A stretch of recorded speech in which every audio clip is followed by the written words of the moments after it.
Swear.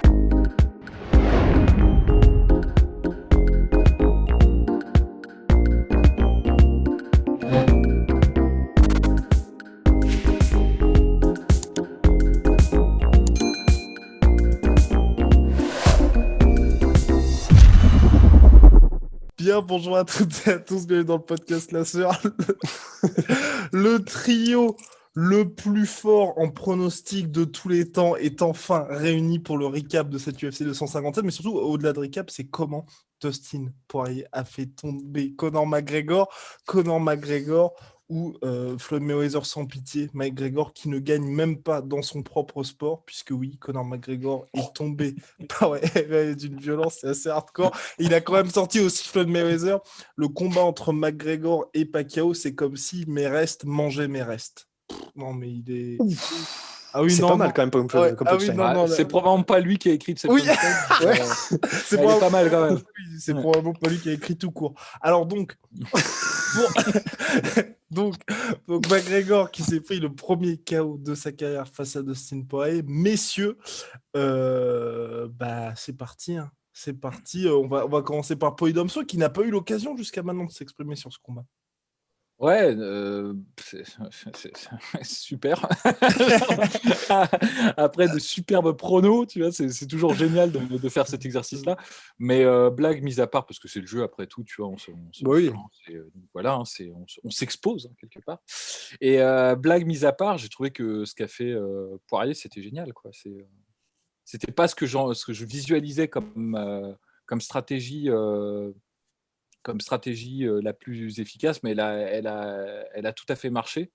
Il y a deux choses qui m'ont beaucoup plu en fait dans son jeu debout contre Conor McGregor. Premièrement, c'est d'essayer comme on était en gaucher contre gaucher, southpaw contre southpaw. Il essayait en fait toujours d'attendre le moment où Conor McGregor passait son bras arrière pour pouvoir en fait juste derrière mettre son contre en check hook en crochet parce que c'est sur le côté ouvert en fait du menton de McGregor. Et il y a plusieurs moments où il l'a touché comme ça. Et c'était mine de rien, c'est pour quelqu'un qui s'est fait mettre KO par Conor McGregor quand même il y a quelques années, mais quand même il a pris un KO. Je trouvais qu'il y avait une sérénité, un calme. Alors il était un peu nerveux au début du combat, mais très rapidement il a compris qu'il pouvait placer son coup et que finalement le fait de prendre quelques coups et de pas tomber, ça l'a galvanisé, ça lui a donné le sang-froid nécessaire pour rester justement dans les échanges. Et c'est là où, honnêtement, moi je pensais que c'était dangereux de faire ça dans les premiers rounds, mais après tout, à partir du moment où il pouvait encaisser les coups de McGregor et qu'il savait qu'il allait pouvoir rester, c'était tout à fait intelligent de sa part de justement rester dans ces échanges. Puisque McGregor, pour tout ce qu'on peut dire de lui, c'est pas même lorsqu'il est dans ses meilleurs jours et même même si on prend le McGregor d'il y a quelques années pour dire, on va dire, prendre la meilleure version de McGregor, je suis pas en train de dire qu'il était le plus nul ce jour-là, mais c'est pour dire la meilleure version de McGregor, c'est pas un boxeur qui aime rester dans les échanges, c'est pas son style de boxe. Lui, ce qu'il aime faire, c'est piquer, sortir, tu vois. Idéalement, là, il ressortait plus vraiment, tu vois, mais idéalement, c'est ça qu'il aime faire. Et il est pas très bon en fait dans les échanges. Il a jamais été très très bon parce que c'est pas son style de boxe. C'est un mec qui a plutôt une bonne allonge pour sa taille et qui aime bien en fait rester, tu vois, à l'extrémité, quasiment bras tendus. Enfin, en tout cas, c'est le style qu'il avait. Et même quand il a combattu en anglaise contre Floyd Mayweather, c'était ce qu'il avait essayé de faire en fait sur les premiers rounds en essayant de toujours rester maximum éloigné des échanges. Donc le fait de laisser rentrer McGregor à distance et juste en fait de le sanctionner en ne perdant pas son sang-froid, parce que encore une fois, c'est toujours compliqué quand on combat McGregor, tu vois, même s'il a perdu ses derniers combats, c'est mentalement difficile en fait de rester dans ces échanges-là. Donc d'avoir cette sérénité-là et d'installer son jeu de shoulder rolls, parce qu'il a placé son jeu de shoulder rolls et ses contres, franchement, c'était quelque chose qui m'a beaucoup plu et qui a beaucoup embêté en fait Conor McGregor, qui était beaucoup plus abrupt et beaucoup moins serein en fait dans ses entrées en fait. Généralement, McGregor, il prend son temps, il mesure la distance, il a une confiance qui fait qu'il peut rentrer tu vois, un peu selon ses propres termes. Là, il ne pouvait pas. Et alors, ce jeu se couplait évidemment avec le jeu de low kick. Les deux allaient très très bien ensemble. Parce Conor qu'en fait, McGregor a découvert les low kicks. Hein, voilà, Ouais. no comment là-dessus. No Ouais. comment, parce qu'on n'est plus en 2010, quoi. c'est Bah oui, exactement mais c'est ça. ça. C'est ce qu'on S'il te disait plaît, avec le Rost. En sport, fait, le à ce sport a niveau-là, évolué, c'est quoi. inadmissible. Bah C'est oui. inadmissible, ouais, ça c'est clair. Mais bon, ça a toujours été une voie qui aurait pu être exploitée contre Conor Et McGregor. c'est ça, en fait, c'est ce qu'on se disait C'est avec Ross. Ça faisait partie des choses entre, tu vois, la lutte et justement ces low kicks sur la jambe avant, ça fait partie des trucs où, je veux dire, même si enfin, tu vois, t'es John Kavanagh, tu vas vite fait sur YouTube, tu regardes des compilations ou des mecs qui parlent un peu de MMA, t'as toujours deux, trois gars qui vont en parler, en fait. Et c'est pour ça que c'est assez surprenant que McGregor, en conférence de presse, ils disent, j'ai découvert ça, franchement, les gars. C'est Non, mais révolutionnaire, ce truc. je vais te dire, il y a plusieurs choses qui ont joué. Premièrement, c'est que McGregor, surtout dans sa partie featherweight, c'est assez rare, mais à part Dustin Poirier, je ne crois pas qu'il ait rencontré de gaucher, en fait, quand il a monté. Alors, il faudra voir, mais de mémoire, je ne crois pas qu'il en ait rencontré beaucoup. C'est étonnant parce que, par exemple, tu prends la catégorie middleweight dans le top 10, je crois qu'il y a quasiment que des gauchers, tu vois. Et là, tu vois, j'exagère, je crois qu'il y a beaucoup de gauchers, en fait, chez les middleweight, mais dans les featherweight qu'avait rencontré McGregor, il n'y en avait pas beaucoup. Et tu vois, passer un low kick sur la jambe avant, quand tu es en droitier contre un gaucher, c'est fait des low kicks internes. Et tu vois, comme la position de karatéka un peu de McGregor fait que ce que j'avais évoqué lors de la preview, en fait, quand un gaucher rencontre un droitier, si tu envoies un low kick interne sur un mec qui a cette position un peu longue, il suffit juste qu'il lève un peu la jambe et en fait, ça fait tibia contre genou. Et là, tu te fais mal. Moi, en fait, j'avais oublié dans ma preview que Dustin Poirier était gaucher. Du coup, en fait, comme il est gaucher, son low kick jambe arrière, il arrive sur l'extérieur de la jambe avant de Conor McGregor. Et donc, du coup, vraiment, ça peut. Tu sens tout de suite l'impact, quoi. Ça rentre en fait le genou de Conor McGregor à l'intérieur de sa garde, si vous comprenez si vous arrivez à visualiser en fait. Et donc de ce cas-là, c'était beaucoup plus difficile pour Conor McGregor en fait de contrer en fait ces low kicks. Donc il y a une spécificité qui explique que Conor McGregor n'avait pas prévu ça. C'est qu'il n'a pas rencontré beaucoup de gauchers. Donc la plupart des droitiers, généralement, les low kicks, c'était pas une stratégie qui était très viable face à Conor McGregor. Et l'autre raison, c'est qu'il y a beaucoup de gens qui ont essayé de le faire, mais qui ne se sont pas accrochés sur cette stratégie-là, en fait. Eddie Alvarez avait de beaux low kicks quand il l'a rencontré. Il l'a même fait tomber dans les premiers échanges avec un low kick, mais il ne s'est pas accroché à ça parce qu'il y a beaucoup de gens, les low kicks, avant que ça paye, il faut en faire une dizaine, tu vois, voire même une quinzaine. Tu vois. Et il y a des gens, ils sont très, très bons pour cacher, en fait, qu'ils ont mal, tu vois, pour dissimuler un peu cette émotion-là. Et donc, il y a beaucoup de gens qui ont combattu McGregor, qui avaient des techniques de jambes en ligne basse, même Denis Seaver d'une certaine manière, qui n'ont pas insisté, qui ont lâché en fait en cours de route cette stratégie. Et c'est pour ça qu'ils se sont fait corriger. Là, la raison pour laquelle ça a très bien marché de la part de Dustin Poirier, c'était donc sa position de gaucher, le timing de Dustin Poirier. On verra qu'il a très bien choisi les moments où il fallait placer les low kicks. Ouais. Et le fait que les low kick, calf kick de Dustin Poirier ont payé tout de suite. Ils ont eu un effet tout de suite. Ça n'a pas attendu 15 coups, en fait. Donc, et je pense que Dustin Poirier en a pris conscience et que c'est pour ça qu'il n'a pas abandonné cette stratégie. Mais c'est vrai que pour les low kicks, c'est assez.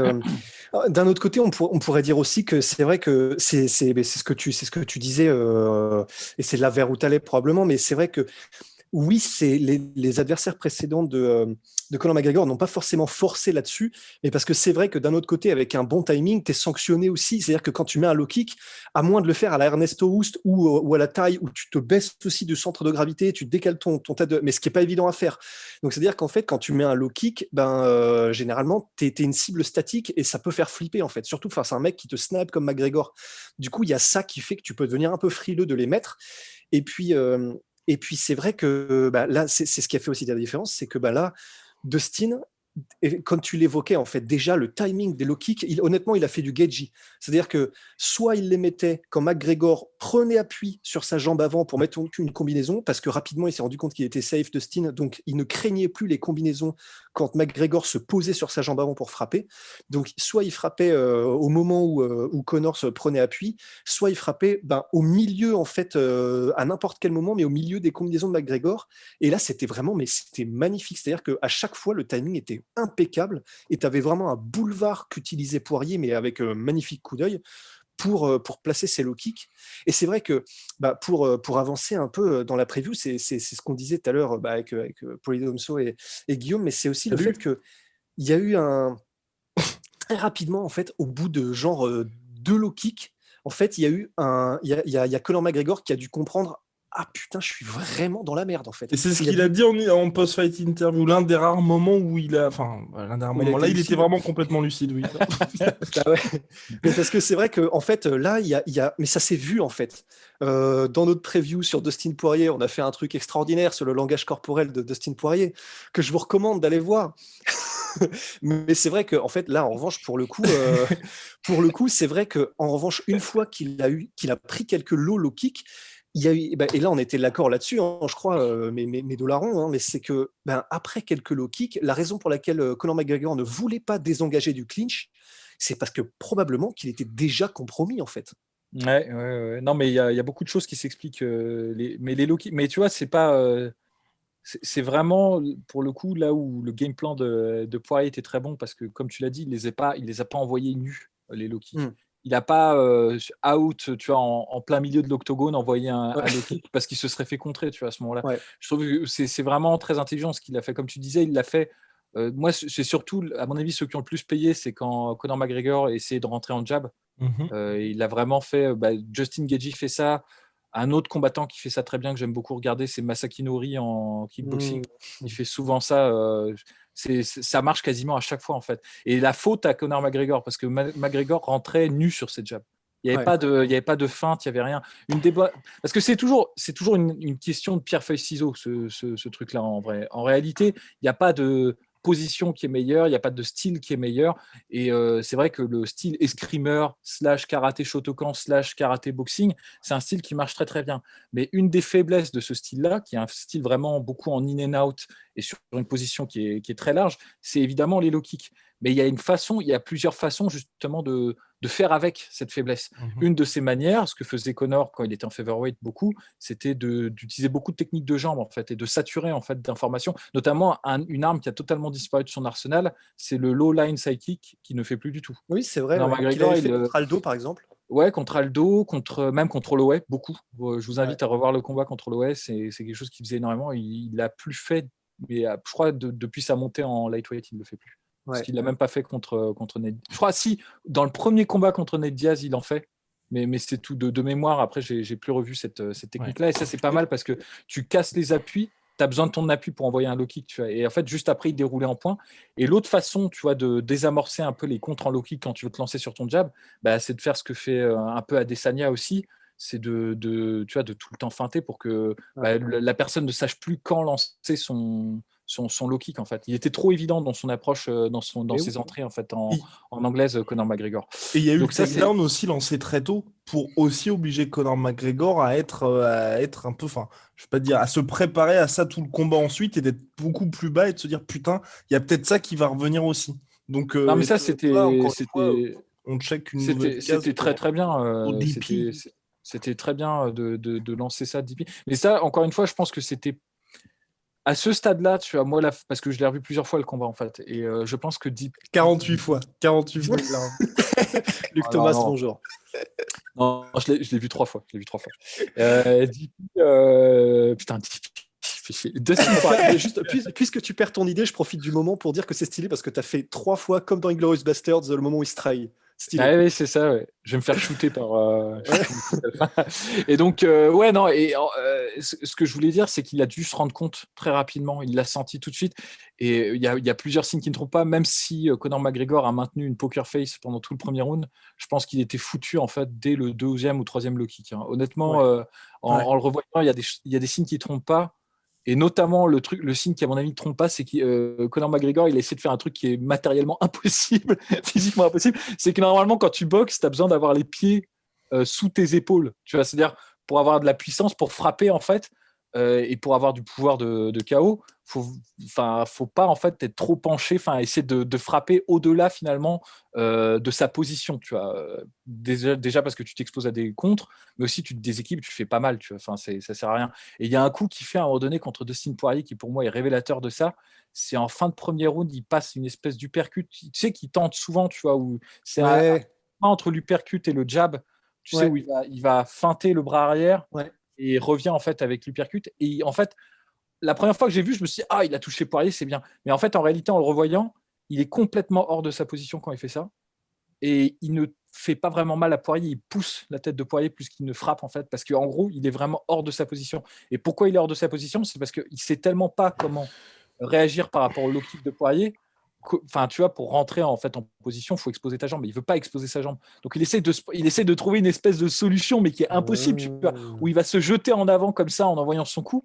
Mais ça ne fait rien, en fait. Ça ne fait pas mal du tout. Et donc, ça donne l'impression qu'il a frappé, qu'il a touché fortement en fait Dustin Poirier, mais en fait pas vraiment, tu vois. Et il y a plusieurs. En fait, je pense que le bluff a tenu à peu près jusqu'au début du deuxième round, et à un moment donné, je te dis, le révélateur se fait sur la séquence de coups où il est tellement hors de sa portée, tellement hors de sa position, parce qu'il veut pas rentrer en fait dans la sphère de sanction de Poirier, qu'il envoie des coups, mais les coups sont ultra téléphonés en fait. Et d'ailleurs, est-ce qu'on en parle de ça, le fait que c'est vrai, là, on parle du fait qu'il a pu...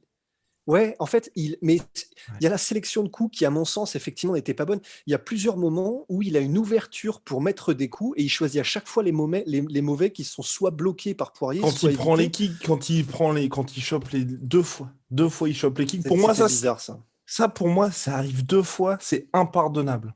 C'est non, comme en fait, mais parce que je rejoins le spam contre Stipe Miocic.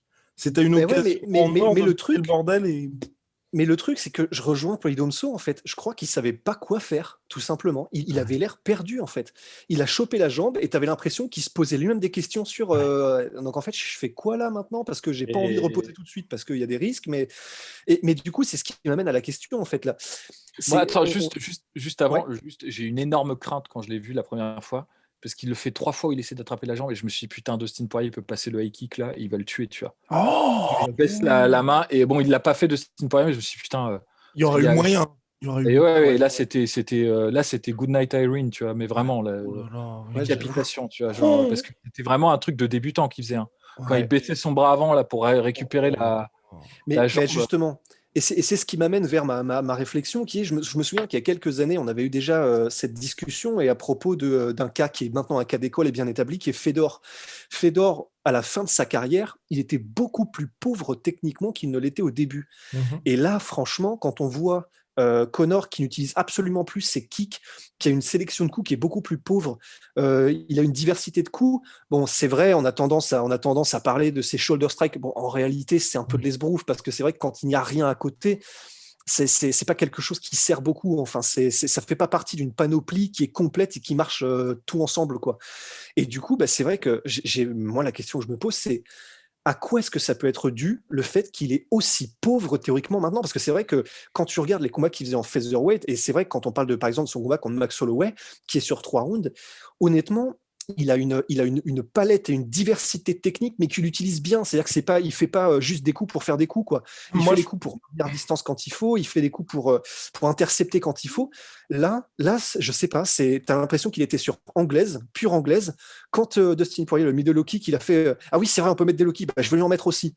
Et jamais de feinte, jamais de truc pour essayer effectivement de, je sais pas, de mettre un petit écran de fumée pour ses techniques en anglaise, d'intercepter, je sais pas, de donner des fausses informations à Dustin.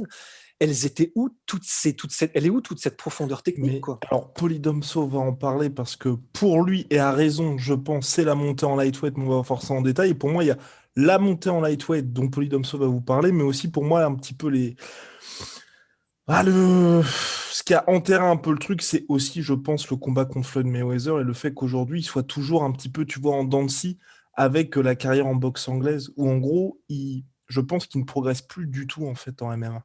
Et en gros, il est en mode l'essentiel de ses entraînements, c'est de la boxe anglaise. Et donc forcément, aujourd'hui, on se retrouve avec un Conor McGregor qui, on avait parlé avec Rost par message justement, le mec s'est retrouvé complètement surpris que Dustin Poirier tente un takedown contre lui. Alors que...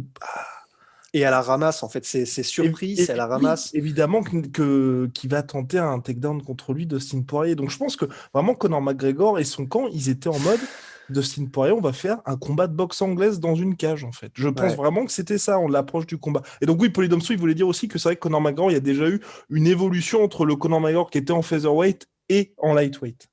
Ouais, mais moi c'est le premier combat contre Nate Diaz où il s'est épuisé avec ses coups de pied. Je crois que ça ça l'a traumatisé ce truc-là, parce qu'après, en fait, les techniques de jambes ne sont plus là.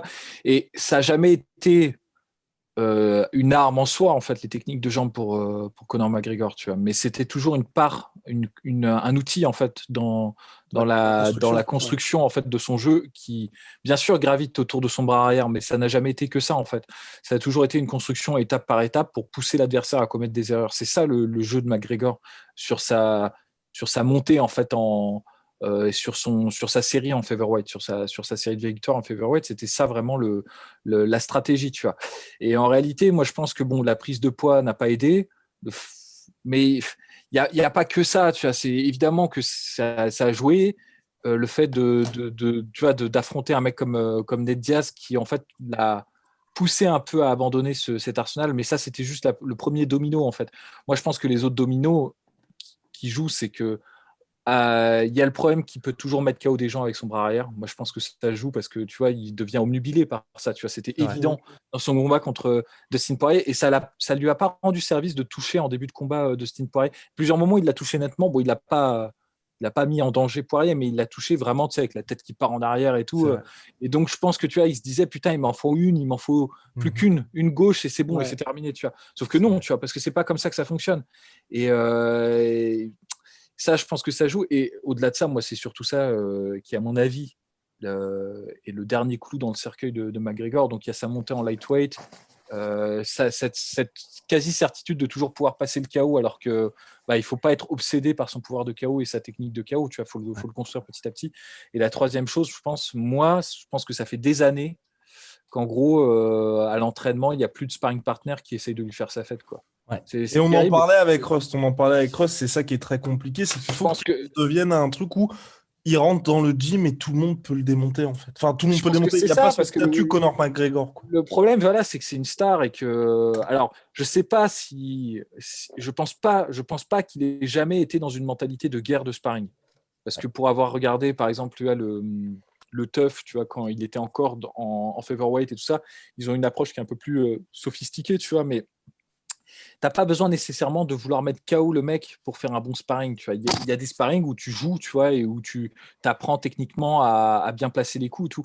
Moi, je pense juste que c'est même pas qu'il y avait plus de guerre en sparring, c'est que je pense que les mecs le laissent gagner, tu vois. Moi, je suis persuadé que dans la mentalité, c'est même pas qu'ils veulent pas aller fort contre Conor McGregor, c'est qu'ils le laissent faire des trucs.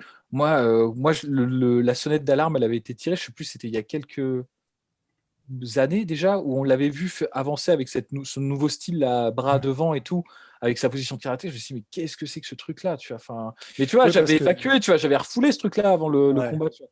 Parce que tu vois, on est encore, je pense que finalement le défaut de la sueur, en tout cas mon défaut à moi, et ça me fait chier, tu vois, c'est que je suis encore sur cette putain de série en featherweight, tu vois.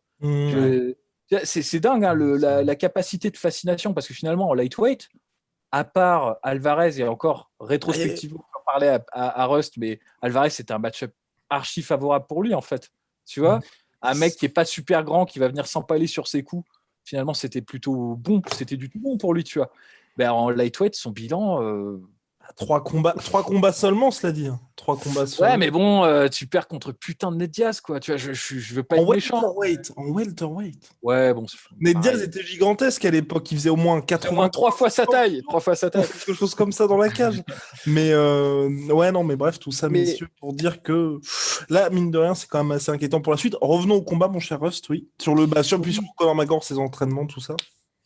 Ouais, ces entraînements, il y a forcément quelque chose. Alors que ce soit dans sa vie personnelle, dans sa manière de s'entraîner, et mentalement, on avait évoqué ça aussi, Rust. On n'en avait pas parlé dans le podcast, mais c'est important, je pense. C'est de dire que ça nous a fait un petit peu penser à ce qui s'est passé avec Badr Hari lors du Glory. Ben, il nous a eu en tout cas. Il nous a eu comme Badr Hari, hein, je pense. C'est clair que parce que c'est vrai que personnellement, je vais pas parler pour vous deux, mais c'est vrai que je pense effectivement que, comme disait Polydomso, moi j'ai cette espèce de, tu sais, de fantasme parce que pour le coup, c'est vrai qu'on en parlait tout à l'heure, Polydomso, mais malgré tout, parce que je me suis aussi rematé le combat contre Alvarez, quand même, contre Alvarez pour moi, quand même, merde. Mais c'est malgré tout une version beaucoup plus affûtée et il faisait encore des kicks, il faisait des feintes et beaucoup plus affûtée en tout cas pour faire court que celle qu'on a eue ici. Mais c'est vrai que, comment dire, je crois que je reste sur cette espèce de fantasme de ce McGregor-là qu'on n'a pas vu depuis des années, en fait. Parce depuis 5 piges. Voilà. Le combat contre Donald Cerrone, on s'est enflammé, mais entre guillemets, pardonnez-nous, mais bon, d'un autre côté, c'est vrai qu'il a fait quand même étalage de puissance. Ils ne savent pas ce qu'ils voilà, font. Ils ne savent pas ce qu'ils font. mais voilà, il a fait étalage de puissance, mais bien sûr, on n'a rien pu en déduire. Et à l'époque, on l'avait dit, pour notre défense, on avait dit, même au sortir du combat, on ne peut rien déduire de ça. Mais ce qu'on peut quand même, donc on n'a rien pu voir, entre guillemets, d'un nouveau McGregor, mais quand même, le côté très plat, très lourd sur ses appuis, le côté plus du tout de mobilité, plus du tout d'affûtage dans les mouvements, dans le footwork ou dans les mouvements d'avant-arrière, de piquer ou quoi que ce soit. C'est vrai que contre Khabib, il ne l'avait pas. Contre Cowboy Cerrone, il ne l'avait pas. Au jeu Mayweather, j'ai plus en tête, mais de toute façon, c'est Mayweather et c'est en anglaise, on ne peut pas vraiment en déduire grand-chose. Ça fait depuis Alvarez pour moi, effectivement, et je suis resté sur cette version. En fait, moi, je vivais avec cette version, je pensais qu'on allait la voir, en fait. Je pensais que là, le McGregor, avec un camp d'entraînement qui nous promettait monts et merveilles, parce que, voilà, il avait arrêté, tout ce qui est substance extrascolaire de son régime, il était de nouveau à fond, je m'étais dit, d'accord, ça y est, cette version que je fantasme depuis des années, ça y est, toutes les conditions. On s'est fait baiser par le marketing, mec. On s'est fait baiser par le marketing parce que ça a vraiment fait une Badr Hari, en fait. Il est arrivé, il était juste pas prêt, quoi. Ouais, sauf qu'à la différence de Badr Hari, messieurs, moi, ce qui m'a surpris avec Conor McGregor, c'est ce qu'on s'est dit avec Rust aussi, c'est que t'avais pas ce côté, tu vois, où physiquement, le mec était aux fraises. Là, physiquement, Conor McGregor était en forme, en fait. Et c'est ça qui est le plus surprenant, finalement. C'est que c'est pas quelqu'un où t'arrives et tu dis, bah oui, effectivement, le gars, il est vraiment venu prendre son chèque. Là, on peut dire, de ce qu'on voit, que, en tout cas, au niveau, on va dire, conditioning, forme physique, il avait travaillé. On dit pas ça de Badr Hari, hein. On dit pas qu'il est juste venu prendre son chèque. C'est juste que je souligne ton point, je pense, parce qu'en fait, non, mais c'est important de faire la précision. C'est que Badr Hari, il a un corps qui tombe en miettes, en fait. C'est juste ça, et en fait, c'est l'impression qu'on a à chaque combat, tu vois, parce que ça fait longtemps qu'il a cette carrière. C'est que il a un mauvais kick, a une mauvaise technique de s'écrouler, en fait, et que c'est vraiment son corps qui cède sous lui, tu vois. Alors que c'est pas ça qui se passe avec Conor McGregor, tu vois. Et comme tu l'as dit, il l'avait dit, je pense pas qu'il baratinait là-dessus, il se sentait le plus préparé. Mais moi, je trouve ça beaucoup plus inquiétant. Parce que si tu veux, c'est exactement. Le physique qu'il lâche, bon, ça fait chier. Non, et quand je disais physique qu'il lâche par rapport à Badr Hari, c'est vrai que, tu sais, sur un an, t'as vu la différence de physique, ou même là, même son non, mais je veux dire, c'est déconcentré sur les sparring plutôt que la musculation, quoi. Alors Conor, physiquement... Non, mais c'est excusable, tu vois, c'est toujours excusable. Tandis que la technique, moi, je te dis, ça fait des années, en fait, ça fait des années, et ce combat était une bonne révélation pour moi, parce que je voyais pas à ce point-là, en fait, que c'était à ce point-là que le déclin technique était amorcé à ce point-là, en fait. Et du coup, c'est ce qui m'a fait, en fait, ramener à revoir. Moi, je pense, honnêtement, c'est chaud, hein. Je pense que c'est très, très chaud, parce que... Maintenant, parce que tu vois, c'est une chose de perdre contre Khabib et de se faire wrestlefuck. Tout le monde s'est fait wrestlefuck contre Khabib, tu vois. Il n'y a pas vraiment de honte, tu vois. Mais là, ce qu'a montré en fait Poirier, c'est quand même une bonne blueprint, tu vois. Un bon game plan pour battre Conor McGregor. Mais ce qu'on disait avec Ross, c'est imagine, il avait affronté Justin Gaethje. Ça aurait été pire, mais je veux dire, mais c'est pour ça que c'est plus inquiétant. C'est bien ce que je dis, tu vois, c'est que l'appauvrissement technique, c'est beaucoup plus grave en fait. Parce que, et alors moi, le truc très malheureux, parce que c'est ce qui me fait un peu peur, tu vois, dans cette histoire, parce que malgré tout ça, ils vont essayer quand même de. Ce sera toujours vendeur, McGregor, hein, ça va passer. Enfin, les gens qui, parce que je lis certains commentaires, non, mais il y a des commentaires qui me font marrer. Les gens disent ça va être terminé, tout ça. Je pense que vous confondez vos désirs pour des réalités, parce que malgré tout, les noms ont énormément d'importance dans ce sport-là. Je suis d'accord qu'il est. Je suis d'accord qu'il est plus du tout compétitif au niveau qu'il voudrait être compétitif. Ok, il voudrait compétitif, mais malheureusement, il continuera de vendre beaucoup, tu vois, malgré tout. Et moi, ce qui me fait un peu peur, c'est qu'il lui fasse un match-up favorable. Alors, j'ai pas de nom en tête, tu vois, mais qu'il mette KO un gars, tu vois, sur le prochain combat. Il aura rien appris. Il n'aura rien changé, tu vois. Et moi, honnêtement, je me demande ce qu'il faut faire de Conor McGregor maintenant, tu vois. Non, c'est très compliqué. Parce que là, la trilogie, s'ils refont un match là comme ça contre Dustin Poirier, je pense qu'il se prend un KO, mais au premier round. Hein. Honnêtement, là, parce que Dustin Poirier, là, il avait le bénéfice du doute. C'est ça. Il n'y a plus aucune appréhension. Hein. Alors là. Avec ça, faut, ou alors faut qu'il ait une stratégie vraiment au taquet. Et ça m'amène à un point qui m'a vraiment beaucoup inquiété sur ce combat plus que le reste, c'est son putain de corner. Quoi. Alors voilà. Là, tu vois. Parlons-en. Parlons du corner. Mais parlons-en, parce que c'est vrai que, alors, nous, c'est une chose, enfin, disons, pour Conor, c'est une chose mettons que sur les 2 dernières années, mettons qu'il ait fait à l'entraînement, mettons qu'il ne suivait même pas, mettons que, parce que c'est ce qu'il faisait au début de sa carrière, hein, c'est ce qu'il faisait aussi, son jubilé par ça. Admettons qu'il ait vécu grosso modo sous un rocher pendant les 2 dernières années, et donc il en arrive à dire, dis donc, c'est intéressant quand même, hein, ces histoires de low kick là, je connaissais pas, mais c'est vraiment bien, hein, ce qu'il a dit en conférence de presse, ce qui est quand même hallucinant. Donc soit lui, il a vécu sous un rocher, et bon bah voilà, ce serait la vie entre guillemets, mais qu'est-ce qui se passe pour que son corner et disons pour que le game plan ce soit de se dire de toute façon ça va se passer en anglaise, on est large, on a taffé avec Crumlin, etc. Enfin, de ne pas prendre en compte le fait que ça va être un combat de MMA et que je veux dire, c'est une évidence entre guillemets que Dustin il va tout mettre en œuvre pour justement éviter l'anglaise les premiers temps. Il l'a fait, donc takedown, le clinch, on en avait parlé dans les previews. Les low kicks, on avait parlé aussi que ça allait peut-être éventuellement se présenter, mais comment ça se fait que dans le game plan établi par la team de McGregor, il n'y ait pas eu le fait que ça allait arriver? Et c'est incompréhensible. Ouais. Non, mais vraiment, c'est tellement surprenant parce que c'est ce qu'on se disait avec Ross. Il y avait bien évidemment eu l'interview l'année dernière, je crois, de John Kavanagh qui avait dit qu'effectivement, Conor McGregor, c'était un peu lui le boss de son camp, mais tu te dis, t'as quand même un head coach. Il est quand même censé être là pour essayer de faire en sorte, tu vois, de couvrir un peu tout ce qui peut se passer, parce que là, c'est compliqué. Parce que moi, la question que je me pose, c'est, tu vois, quand il promettait sa masterpiece, en fait, à quoi s'attendait-il de la part de Dustin Poirier, en fait? C'est surtout ça la question. C'est tu t'attendais à ce que Dustin, je ne sais pas. Mais là, je pense que c'est le problème, c'est qu'on arrive dans ma théorie, mon idée sur cette question-là, c'est que c'est un moment où la personnalité de Conor McGregor joue beaucoup plus en sa défaveur qu'en sa faveur. McGregor, ce qui avait de proprement incroyable dans sa montée, dans le passage, l'acmé de sa carrière, c'est qu'il avait une confiance totalement inébranlable en lui, tu vois, et qu'il pouvait faire n'importe quoi. Il pouvait battre José Aldo comme ça, il pouvait monter et gagner la ceinture dans l'autre catégorie en même temps, alors que personne ne l'avait fait dans une des catégories les plus compétitives qu'elle soit. On rappelle ces choses-là, mais parce qu'il en était persuadé. Il avait visualisé ça dans sa tête, si tu veux. Au moment où il était blessé après son combat contre Max Holloway, ce qu'il a mis sur la touche pendant, je crois, un peu plus d'1 an, il avait dit qu'il aurait 2 ceintures, qu'il serait champion. Enfin, il y croyait fortement, tu vois. Et le fait que ça s'est réalisé a boosté cette confiance en quasi-fanatisme. Et en fait, c'est un peu comme dans les sectes.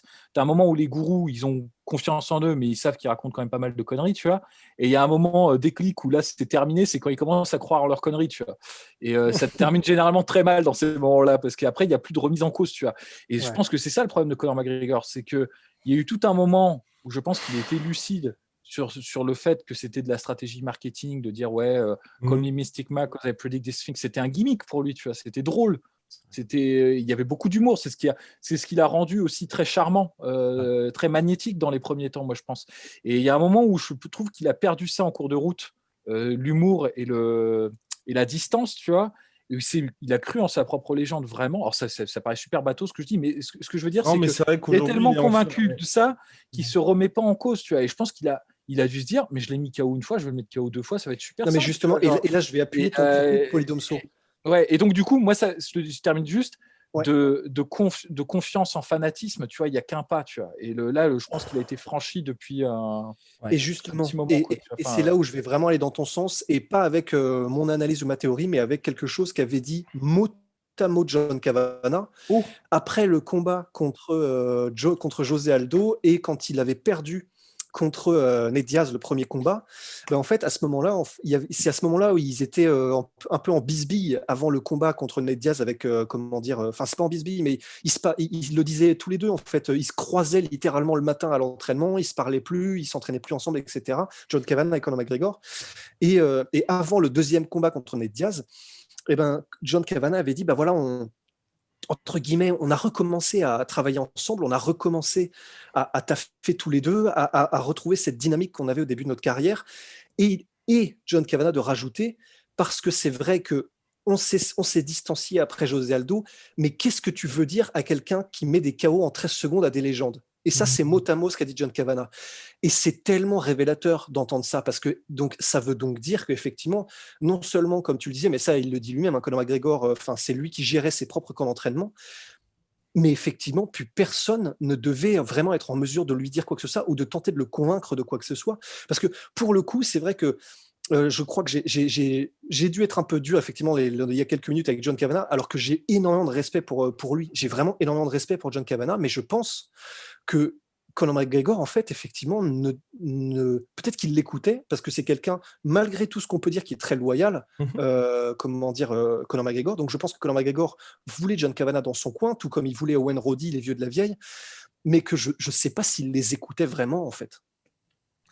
Non, et puis même, tu vois, de ce que je regarde, parce que moi, j'aime bien regarder un peu, tu sais, revenir en arrière, tu vois, et regarder un peu les entraînements, la gueule, enfin, tu vois, tout ce qu'on peut trouver comme vidéos d'archives autour de, justement, de la montée de Conor McGregor quand il n'était même pas encore trop connu. C'était du temps de Ivan Bushinger et tout ça, tu vois, enfin, de ses combats au Cage Warrior. C'était quelqu'un qui était excessivement curieux de tout. Et qui pouvait, tu vois, par exemple, quand il travaillait ses coups de pied, il pouvait écouter une espèce de prof de quartier de taekwondo, genre un mec pas du tout professionnel, pas du tout connu du milieu, mais pour qu'il lui explique bien comment faire son sidekick et tout. Et il acceptait ça, tu vois, il prenait. Je pense qu'il y a une ouverture d'esprit qu'il avait qu'il a complètement perdu. Et c'est assez marrant parce que c'est un truc complètement anodin, mais tu prends les vidéos d'avant. Quand il s'entraînait, il n'était jamais seul, il y avait toujours plein de gens et il écoutait. En fait, il y avait toujours une espèce de gars, tu vois, qui lui expliquait comment faire les choses. Même dans les moments les plus cons avec Ido Portal, tu vois, dans le côté un peu. Là, tu vois, c'était l'extrême inverse. Il allait prendre des mecs, bon, on ne sait pas d'où ils sortent et tout. On ne sait pas c'est quoi leur science du mouvement. Ça a l'air quand même de la bonne fumisterie, tout ça. Mais il écoutait, tu vois, il était ouvert, tu vois, il était open, tu vois, et ça rentrait, tu vois, il prenait les choses à droite, à gauche. Alors que là, les dernières vidéos, on ne voit que lui. Il n'y a que lui et tout le monde ferme sa gueule, tu vois. Et moi, je te dis, ça, c'est un vrai problème, tu vois. Et est-ce que c'est trop tard, tu vois? C'est la question que je me pose parce que, tu vois, je me dis, moi, si j'étais lui, j'irais à Evolve MMA, j'irais dans des coins où il n'est pas connu, tu vois, où il n'y a que des mecs qui ont énormément d'expérience, des putains Après, de trouver un coin où il n'est pas connu dans le MMA sphère. Non, mais tu vois, ou des mecs qui n'en ont rien à foutre de lui, tu vois. Ouais. Parce que je pense que le problème, c'est qu'en Europe et aux États-Unis, les gens, ils veulent gratter l'amitié parce que c'est quand même cool d'être pote avec un millionnaire, tu vois. Enfin, et donc, j'imagine les sparring, mais mec, à mon avis, il n'y a personne qui veut le mettre dans une mauvaise position, tu vois, genre c'est tout, tu vois. Et donc, alors que s'il part dans d'autres pays, tu vois, bon, il le fera pas parce que bon, il fera jamais ça. Daghestan, par exemple. Ouais, au Daghestan, oui, bien sûr. Ce serait pas mal, cela dit, mais non, mais par exemple, je te dis, il fait comme Rafael dos Anjos, il part à Kings MMA, Evolve MMA, il va tomber sur des mecs, des tailles qui ont 300 combats au compteur. Je peux t'assurer que les low kick, il va connaître, tu vois, après derrière, tu vois. C'est possible, c'est une possibilité, il peut le faire, il a la thune. Il le fera pas, tu vois. Mais c'est ce qu'il faudrait. Il a besoin d'un bon reality check parce que je le trouve. Même pareil, si je précise, mais je sais que tu le sais, Polydomso, mais je précise parce que tu étais dans ton flow. Mais même si les low kick en Muay Thai sont considérés par les puristes comme une technique dirty. Ouais, bien sûr. Non, mais c'est juste un. Oui. Et tu voulais ajouter, Polydomso? Je dis juste que là, parce que vraiment, honnêtement, avec ce qu'il vient de présenter sur son combat contre Dustin Poirier, ce qui montre, il y a trop d'ouverture. Il y a beaucoup trop d'ouverture en fait. Il y a trop de plans là qui vont être dessinés sur son style. Tu vois. Là, si tu veux, il n'est pas loin, si tu veux, de ce qu'il vient de montrer. Il n'est pas loin de ce qu'avait montré la première fois que Junior Dos Santos s'était fait manger par Ken Velasquez lors du deuxième combat. Tu vois. Mais après, c'est une faille qui est beaucoup trop béante. Je pense qu'il en a conscience aussi. Il l'a dit aussi en conférence de presse. Il a dit que là, lui, il allait directement devoir taffer ça parce que je pense aussi, là, il s'est rendu compte que Mais c'est Guillaume, impossible de durer comme ça. Ouais. est-ce que tu penses qu'il en a pris conscience ou est-ce que en gros c'est simplement que ça il a vu qu'il se les était pris mais je sais pas si le voir qu'il se les ait pris et de toute façon tu peux pas ne pas le voir. Je Il l'a dit pense lui-même, qu'il en c'est un a genre pris de- conscience en fait, parce que c'est comme Parce dans que la conférence de presse, on en parlait, c'est le moment où il parle de Habib en fait. Il y a un moment où il est extrêmement lucide, et puis ensuite tu as le petit switch, et il faut que je refasse mon espèce de rengaine de ah bah s'il veut revenir, on fait la revanche, on fait la revanche. Mais tu vois, tu as cette balance en fait entre les moments où pareil, il commence la conférence de presse pour dire bah écoute John, à John Morgan, donc journaliste de MMA Junkie, je sais pas où j'en suis, ça m'a brisé le cœur comme moment, c'est très décevant, c'est machin, et puis ensuite juste après. Ah oui, c'est vrai qu'il faut qu'on parle des leg kicks et dire que c'est que à cause de ça, je me suis pas pris de KO. Il n'y a pas eu de blow, il n'y a pas eu de trauma, il n'y a pas eu. Mec, t'as vu quoi comme combat? Donc, mais c'est pour ça. il y a aussi cette partie, et je pense que tu as une balance entre ce qui s'est passé, ce que lui pense, et le petit point qu'ils ont fait avec ses managers ou même la team marketing pour dire il faut quand même qu'on essaye de vendre ça pour pas que. Je ne veux pas dire qu'ils perdent complètement la face, mais tu vois que la marque McGregor s'effondre quand même parce que tu vois, là, mine de rien, tout ce qui est Proper 12, les fringues Auguste McGregor et tout. Puis le programme Fast. Oui, c'est vrai que les programmes d'entraînement de Conor McGregor. Un round, c'est compliqué, quoi. C'est ça, tu vois. Donc je pense que tu as tout un truc aussi où il est obligé d'avoir cette posture de Conor McGregor, champ, et tu es obligé de vendre aussi une espèce de narration par rapport à tes combats. Ouais, mais moi, ce qui me fait peur, c'est que j'ai eu l'impression qu'il y avait. Il a entre guillemets, il l'a dit, et ça, tu peux pas faire autrement quand ton combat, tu l'as perdu en partie à cause des low kicks et de leur effet. Donc, oui, il a dit, c'était intéressant, les low kicks, je vais travailler ça, machin. Mais sur le reste, j'ai pas l'impression qu'il y ait une prise de conscience de sa pauvreté technique actuelle par rapport à avant. Il a dit qu'il avait beaucoup plus d'armes. Il a dit brièvement qu'il avait beaucoup plus d'armes. Mais après, c'est vrai qu'il n'a pas du tout évoqué. Enfin, tu as vraiment l'impression quand tu l'écoutes en post-fight sa conférence de presse d'après combat, qu'il a fait le combat de Sean O'Malley, tu vois. Et que c'est vraiment la jambe qu'a lâché. Et en gros, c'est comme ça qu'il s'est pris le ticket. Enfin, mais bon, je pense qu'à mon avis, il va revenir là-dessus. Mais en tout cas, voilà. Je pense qu'on a fait un peu le tour sur. Là, nous sommes complets, messieurs. Félicitations quand même à Dustin Poirier, carrément, parce que il a fait le combat parfait, quoi. Il faut pas l'oublier, il faut pas croire qu'on ne le remarque pas, parce qu'on a beaucoup parlé de McGregor, mais c'est surtout ça qui est marquant aussi. C'est pour ça. C'est comme quand il a été serein parce que, mine de rien, il y a plein de gens qui mentalement auraient pu craquer, tu vois, sur le bluff, parce que quand tu as déjà pris un KO, que tu commences à prendre des coups en premier round, il faut avoir beaucoup de sang-froid pour s'accrocher, pour rester. Donc, franchement, c'est classe. Et quand tu regardes le bilan, pour le coup, de Dustin Poirier en lightweight, ça commence à être vraiment ultra solide. Hein. Honnêtement, c'est peut-être un des plus beaux bilans qui y a actuellement, tu vois, des combattants qui sont encore actifs. Même en termes d'activité, je trouve que évidemment Habib n'a jamais perdu, il a battu Dustin Poirier, mais lui, à ce côté, il a nettoyé, à part Habib, il a nettoyé la catégorie en fait, tout simplement.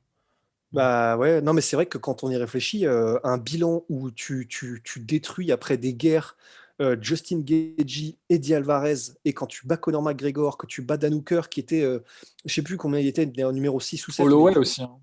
Holloway, absolument. Non, il a les dernières années. À part Habib, Gaethje, c'est fou. Il est monstrueux, Dustin. Ouais, non, c'est clair. Et puis après, là, en plus, ce qui est bien, c'est que mine de rien, il n'a pas pris trop de dommages non plus, parce qu'on en parlait juste avant le combat. T'as quand même ce côté, à chaque fois, le mec sort de guerre après guerre. Là, il s'en sort quand même relativement bien face à McGregor.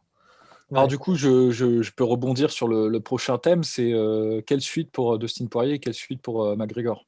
Qu'est-ce que vous voyez en fait? On va milquer, les gars. On va milquer. It's all about the milking. Alors attendez, je raccroche et puis... déjà, big shout out à My Sweet Protein. Moins 15% supplémentaire sur les soldes avec My Protein et moins 10% sur tout Venom avec le code la sueur. À très très vite. Venom sur le t-shirt. Ouais, t-shirt. Big shout out. Hop là.